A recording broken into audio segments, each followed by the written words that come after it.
बहुत स्वागत, नमस्कार।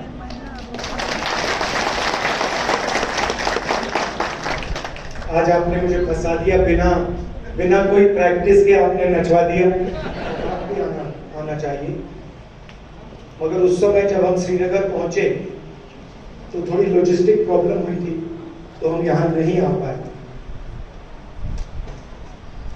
मगर मैं चाहता हूँ कि कभी ना कभी हम लद्दाख में भी थोड़ा सा पैदल आपके साथ चलें।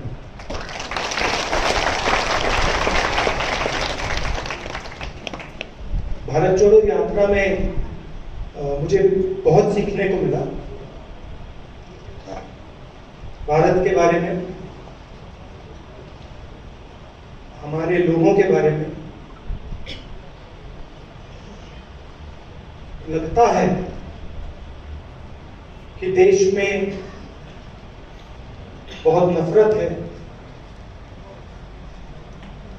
एक धर्म दूसरे धर्म से लड़ाई कर रहा है, भाषाएं एक दूसरे से लड़ाई कर रही हैं। मगर यात्रा में मुझे दिखा कि जो हिंदुस्तान में आम लोग हैं वो किसी से नफरत नहीं करते, वो सबसे मोहब्बत करते हैं। मगर ऊपर से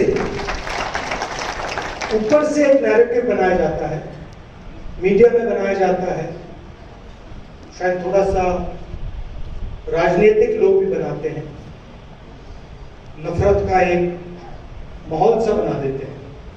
मगर अगर आप भारत में चलें, जनता के बीच जाएं, तो वहां पर एक दूसरे के लिए मोहब्बत है, आदर है, रिस्पेक्ट है।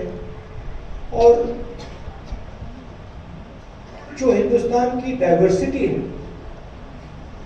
जो हमारे देश की स्ट्रेंथ है, उसको लोग बहुत गहराई से समझते हैं।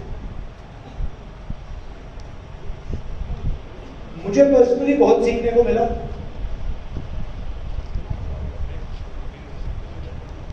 अलग अलग स्टेट्स में हम गए, हजारों लोगों से बात की। मेन मुद्दे देश में बेरोजगारी, महंगाई, शिक्षा, स्वास्थ्य, जिनके बारे में मीडिया में ज्यादा नहीं कहा जाता है। मीडिया में आप देखेंगे या नफरत की बात होगी, या फिर ऐश्वर्या राय, शाहरुख खान, क्रिकेट की बात होगी। मगर जो मेन मुद्दे जिनके बारे में लोग मुझसे कह रहे थे, उनकी चर्चा ज्यादातर मीडिया में नहीं होती। आखिरी बात लोगों ने कहा, बहुत सारे लोगों ने कहा कि हिंदुस्तान में गरीब गरीब होता जा रहा है और अमीर अमीर होता जा रहा है। तो एक प्रकार से दो हिंदुस्तान बन रहे हैं, एक बहुत कम लोगों का और दूसरा करोड़ों लोगों का। एक अमीर अरबपतियों का और दूसरा किसानों का, मजदूरों का, छोटे दुकानदार। तो ये मुझे सीखने को मिला। अब आप पूछिए, सवाल पूछिए, जो भी आपके दिल में है आप बताइए। जो मैं जब भी किसी लीडर को देखती हूँ तो मेरे मन में हमेशा उठता है, जब भी कोई भी इंसान कुछ काम करने जाता है तो उसका तारीफ करने वाले हो या ना हो, उसके अपोज होने वाले या उसको, जैसे कि आपने बताया कि नफरत की नज़र से देखने वाले बहुत ज़्यादा मिलते हैं। जैसे कि मैं आपकी सोच का रीज़न देंगे जिसकी वजह से आपको आगे बढ़ने का हौसला मिलता है। धन्यवाद। जो बुद्धा थे वो गांव में एक सरमन कर रहे थे और लोगों से बातचीत कर रहे थे, और एक व्यक्ति आया और उसने बुद्धा को गाली दी और उसने कहा कि देखिए, आप लोगों को गुमराह रहे हो, आप झूठ बोल रहे हो, आप जो कहते हो उसमें कुछ दम नहीं है। और वो बोलता गया और बुद्धा ने उसका कोई जवाब नहीं दिया। वो बैठे रहे, उन्होंने प्यार से सुना और फिर वो अपने काम में लग गए। जो भाषण वो पहले दे रहे थे, जो बातचीत वो कर रहे थे, उसमें वो फिर से लग गए। तो उनके 2-3 फॉलोअर्स थे। थोड़ी देर बाद वो व्यक्ति चला गया। तो उनके 2-3 फॉलोअर्स थे, वो उनके पास आए। उन्होंने कहा, देखो तुमने ये क्या किया? तो बुद्धा ने उनसे कहा कि क्या क्या किया मैंने? नहीं, वो आया था, उसने आपको गाली दी, उसने आपका अपमान किया, आपने उसका कोई जवाब नहीं दिया, आपने अच्छी तरह उसकी बात सुनी और वो चला गया। हम आपके फॉलोअर्स हैं, आपने उसको जवाब भी नहीं दिया, इसका क्या मतलब है? तो फिर बुद्धा ने कहा, देखिए वो आया था, वो नफरत का एक तोहफा लाया था, मैंने उसका तोहफा नहीं लिया। थोड़ी देर बाद वो थक गया, वो चला गया। तो वही बात वही है। लोग आएंगे, देखिए लोग आएंगे, वो उनके सामने जो मुश्किलें हैं उनका वो सामना नहीं कर सकते हैं, तो फिर वो किसी न किसी को गाली देनी पड़ती है।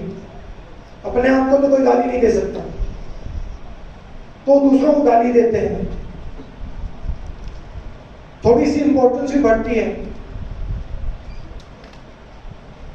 मगर सबसे अच्छा जवाब वही है कि देखिए आप नफरत का तोहफा लाए हैं, आप मुझे दे रहे हो, मुझे लेने की कोई जरूरत नहीं है।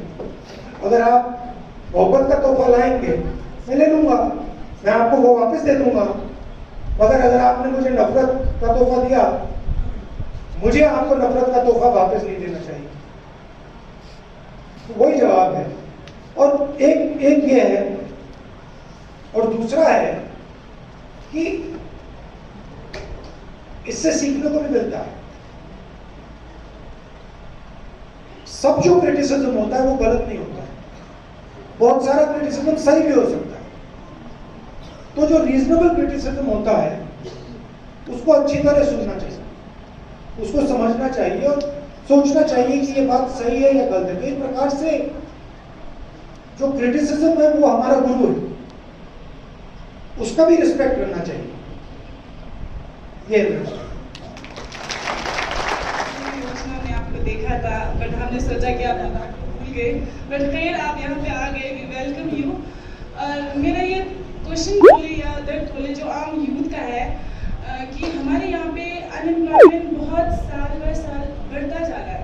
और हमारे यहाँ पे आजकल ट्रेंड है कि जो भी अनएम्प्लॉयमेंट है उनको एक आउटसोर्स पे रखा जाता है, जिसमें बहुत मिनिमम सा वेजेस देते हैं। बट काम जो गवर्नमेंट एम्प्लॉय है उनकी बराबर ही करते हैं, टाइमिंग भी सेम होते हैं। बट हमारा जो आउटसोर्स जो रखते हैं उनका बहुत मिनिमम वेजेस होता है। और Leh Ladakh is the place where सब कुछ एक्सपेंसिव है सिर्फ, इवन कि विंटर में और भी ज़्यादा सब्जियाँ बोले या जो भी बोले, घर का सामान बोले, बहुत एक्सपेंसिव होते हैं। और हम जैसे यूथ को जो आउटसोर्स पे मिनिमम वेजेस पे काम करना पड़ता है, क्या ये पॉसिबल है कि हमें भी उतना ही मतलब मैक्सिमम से मैक्सिमम वेजेस दिया जाए, या एम्प्लॉयमेंट भी निकलते हैं, ऐसे नहीं बोल रही हूँ, बट बहुत कम निकलते हैं और साल का साल अनएम्प्लॉयमेंट और भी ज़्यादा बढ़ते जा रहे हैं। तो उसको बराबर नहीं किया जा सकता। अगर आउटसोर्स भी करें तो उसमें जो हमें वेजेस मिलते हैं वो बहुत कम होते हैं सर। तो यही क्वेश्चन है कि वो पॉसिबल नहीं, बिल्कुल पॉसिबल। ये बड़ी अनफेयर चीज है, क्योंकि जैसे आपने कहा व्यक्ति एक ही काम करता है मगर उसको कभी भी निकाला जा सकता है, उसको उतने पैसे नहीं मिलते हैं, तो ये फेयर चीज नहीं है और मैं इसके खिलाफ हूँ। मेरी राय है कि बहुत सारे एरियाज हैं जहाँ पे सरकार का रहना बहुत जरूरी होता है, हेल्थ केयर है, एजुकेशन है, तो इन एरियाज में हमें सरकारी जो संस्थाएं हैं उनको डेवलप करना चाहिए और बहुत सारे लोगों को हमें हेल्थ केयर में, एजुकेशन में, अस्पतालों में, स्कूल्स में गवर्नमेंट जॉब्स देनी चाहिए, ये मेरी राय है। मगर आजकल सिर्फ लद्दाख में नहीं, सब जगह ये फैशन बन गया है। ये एक प्रकार से जो गरीब लोग हैं उनको स्क्वीज करने का तरीका है। तो जब कोई ठेकेदारी पे काम करता है उसके पास कोई अधिकार नहीं हो सकते, नहीं होते, तो उसको आप कभी भी निकाल सकते हैं। तो मैं पर्सनली इसके खिलाफ हूं। मेरी सोच है कि अगर कोई काम कर रहा है, चाहे वो प्राइवेट में कर रहा है, चाहे वो सरकार में कर रहा है, उसकी मिनिमम राइट्स होनी चाहिए। मिनिमम उसको एम्प्लॉयमेंट की राइट्स मिलनी चाहिए, चाहे वो कोई भी हो, किसी भी लेवल का। 2024 इलेक्शन आप जीते और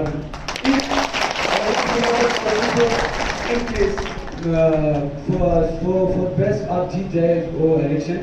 क्या अगर आप इलेक्शन जीत जाए तो हमें श्योरिटी दे सकते हो कि हमें रिस्टोरेशन ऑफ आर्टिकल 370 या 6 शेड्यूल और स्टेटहुड हमें आप ये अपनी देखिए, जो 370 है, that is a sub judice matter. I cannot in a public forum speak about 370 right now.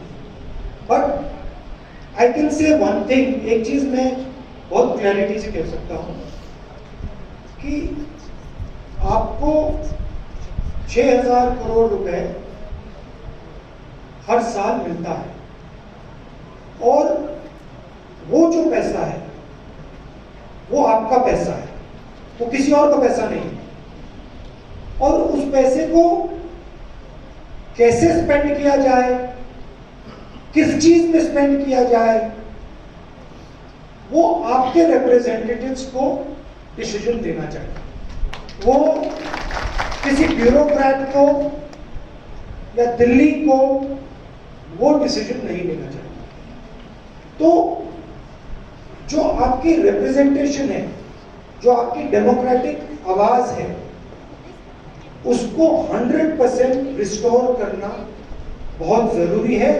किस प्रकार से किया जाएगा वो डिस्कशन की जा सकती है, मगर 100% उसको किया जाना चाहिए।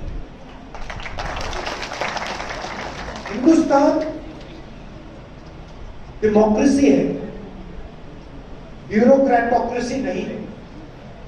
तो आप लोगों को, आपके इलेक्टेड रिप्रेजेंटेटिव्स को निर्णय लेना चाहिए आपका विकास कैसे हो, आपका पैसा कहां स्पेंड किया जाए, अस्पतालों में किया जाए, स्कूल में किया जाए, टूरिज्म में किया जाए। ये आपके डिसीजन से, हमारे डिसीजन नहीं है। तो ये मैं आपको गारंटी कर सकता हूं कि जो आपका रिप्रेजेंटेशन है वो आपको हमारी पार्टी देने की पूरी कोशिश करेगी। जो आपके इलेक्टेड रिप्रेजेंटेटिव खर्च करे, वो डेमोक्रेटिक इंस्टीट्यूशन के तहत खर्च करे, वो स्टेट बुक के फॉर्म में हो या council of minister assembly of Pondicherry हो या दिल्ली की तरह। एक बात है, ठीक है। दूसरी बात, जो हमारा लेकर काउंसिल है और करगिल का काउंसिल, ये दोनों अभी कॉन्स्टिट्यूशनल बॉडी नहीं है। नॉर्थ ईस्ट में आपके 4 स्टेट में 10 ऑटोनोमस काउंसिल है जहां आबादी सिर्फ 55%, 60% ट्राइबल है। उनको आपको 6 शेड्यूल में लेके कॉन्स्टिट्यूशनल एंटिटीज बनाया है। तो लद्दाख में 97% है हमारे ट्राइबल पॉपुलेशन, है कि नहीं? वहां 6 शेड्यूल तो लाजमी है और राहुल जी कमिट करेंगे। बहुत इंपॉर्टेंट है। ऑल ओवर द कंट्री जो कांग्रेस के लीडर्स है, जो टॉप पोस्ट लीडर है, वो मिलते हैं 3-4 साल जी, वो हमारा पॉलिसी मेकिंग बॉडी भी है। वहां पे 6 शेड्यूल में रेजोल्यूशन पास किया है, स्टेट का रेजोल्यूशन पास हुआ। Apart from, If you ask me in English, then I will answer in English. That's fine. That's perfectly fine with me. So I really appreciate your Bharat Jodo Yatra, which you have been doing since long. My other question is, my question is two parts. First part is, what are the other approaches and methods you're using to have a peace-building process in of this hatred and bigotry that's happening in the country right now? And second, how can you be part of that process? Because you yourself consider yourself as a youth. So, as a youth, how would you bring together youth to make this process a good success? That's my question. Thank you. Answer that question. It is important to go into a little bit of detail as to what is happening in the country. So, essentially, India got freedom in 1947, and the foundation of freedom in India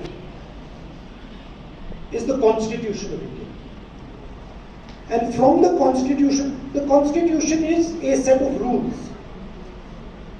So, how do you put the Constitution into action?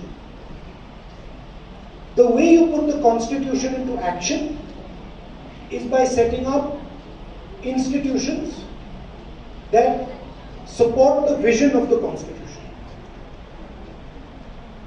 The Lok Sabha, Rajya Sabha, Planning Commission, forces, all these elements.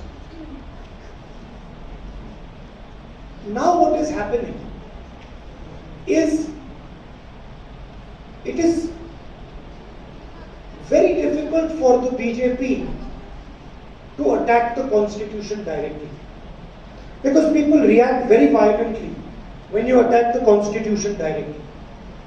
So what the BJP is doing, the RSS is doing, is it is placing its own people in key parts of the institutional structure.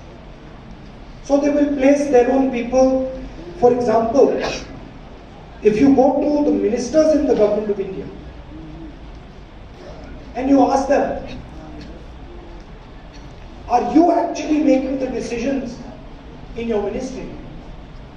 They will tell you that actually there is a gentleman, an OSD from the RSS, who we have to work with to decide what happens in our ministry. Right? This is happening in the legal system. It is happening in the education system. So exams are being changed. I don't know if you are aware, but recently the theory of evolution and the periodic table were taken out of the Indian curriculum. So there is a systematic attack that is happening on the institutions that enforce the Constitution. And the reason it is happening is because a small group of people want to capture the wealth of the Indian nation. So you can see that there are a few big business people, you know the names, they own the ports, they own the airports, they own the roads, they own the supermarkets, they own the cell phone company. RSS captures the institutional framework, and then huge amount of money is taken out of the people's hands and given to the corporates, big corporates. Now the lady raised the question of contract labor. She raised the question of ठेकेदारी. What is actually happening there? Money that should be going to youngsters in Ladakh, security that should be going to youngsters in Ladakh, is being snatched out of their hands. They are being paid insecure, they are being paid less, and that money is going to a contractor who is making the money. Right? So this is what is happening across the country. There is also a resistance to this idea. People are very uncomfortable. Everybody can see that the media is not fair. Everybody can see that the media does not raise issues of poor people. Everybody can see that the media does not raise issues of farmers. So there's an anxiety inside. But the communication system is completely controlled. It was in that atmosphere that we decided that look, we cannot communicate to the people of India through the media. Nika Soni, who's been minister a number of times, she raised it in the upper house, in the Rajya Sabha. Sixth schedule as well as statehood. But, listen. But as expected, BJP speaker would not entertain it. Now what happens when you move in a government motion is that all the business of the lower house is suspended so that important urgent issues are discussed. So Rahulji wanted to raise this sixth schedule demand as well as statehood demand. So this is what Rahulji has done. Plus, in our policy making body, we have passed a resolution for the sixth schedule. You get it? Rahulji has kept a bit little. Pondicherry has got assembly. And in fact we've been earlier on before we got the UT, we were saying UT with legislature on the lines of Pondicherry. Right? Shri Rahul Gandhi ji, तो मैं youth पर एक सवाल पूछना चाहती हूँ। आपने पहले मेंशन किया जब आप स्टार्टिंग में बात कर रहे थे कि भारत जोड़ो यात्रा में ऑब्वियसली आपने भारत के बारे में, लोगों के बारे में, भारत के लोगों के बारे में जाना सिंपली। तो मैं ये पूछना चाहती हूँ कि आपने भारत के यूथ के इन पर्टिकुलर आपने उनके बारे में क्या जाना, या वुमेन्स के बारे में क्या जाना, youth in particular who are in their early 20s and their late 20s, and आपके पार्टी और आपका क्या विजन है, and what are you doing to motivate them उनके बढ़ावा के लिए। और मेरा लास्ट क्वेश्चन यही है कि आपका फेवरेट स्पोर्ट्स क्या है, so like to know that. Thank you. बहुत एनर्जी और बहुत इंटेलिजेंस है, मगर जो अपॉर्चुनिटीज लोगों को, युवाओं को मिलनी चाहिए, वो अपॉर्चुनिटीज नहीं मिलती। और मैं आपको एक उदाहरण देता हूं। मैं 4000 किलोमीटर चला और 4000 किलोमीटर में मैं हजारों युवाओं से मिला और मैंने हर एक युवा से सवाल पूछा, तुम कॉलेज या स्कूल के बाद क्या करना चाहते हो? और मुझे सिर्फ 4 जवाब मिले, 4-5 जवाब मिले। Doctor, lawyer, engineer, army, IAS. मतलब हम अपने युवाओं को सिर्फ 5 तरीके की अपॉर्चुनिटीज दे रहे हैं। एक बच्चे ने मुझे बताया कि मैं मैकेनिक बन के अपनी कंपनी बनाना चाहता हूं। एक लड़की ने मुझे बताया कि मैंने अपना बिजनेस छोटा सा खोल रखा है, मैं मिलिंग का काम करती हूं। मगर 99% बच्चों ने, युवाओं ने मुझे कहा कि हम ये 4-5 चीजें करना चाहते हैं। बहुत सारे बच्चे मुझे कहते हैं कि हम आईएएस में जाना चाहते हैं। तो मैं चल रहा था एक दिन और 4-5 लड़कियां थी, मैंने उनसे पूछा क्या करना चाहती हो? कहती हैं कि हम आईएएस में जाना चाहते हैं। तो मैंने उनसे पूछा, एक बात बताओ, हर साल आईएएस में कितने लोग जाते हैं? आप लोग जानते हो? हाँ, उसने मुझे बताया 6 लाख लोग। नहीं, आप हंस रहे हो, मगर उसकी माइंड में यह था कि हर साल 6 लाख लोग आईएएस में जाते हैं और वो पढ़ाई कर रही थी आईएएस के लिए। और जब मैंने उसको बताया जो सच्चाई है कि हर साल आईएएस में 350 लोग जाते हैं, उसने रोना शुरू कर दिया। मतलब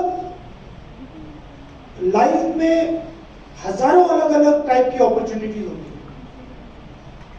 मगर हम अपने बच्चों को, अपने युवाओं को वो अपॉर्चुनिटी नहीं देते।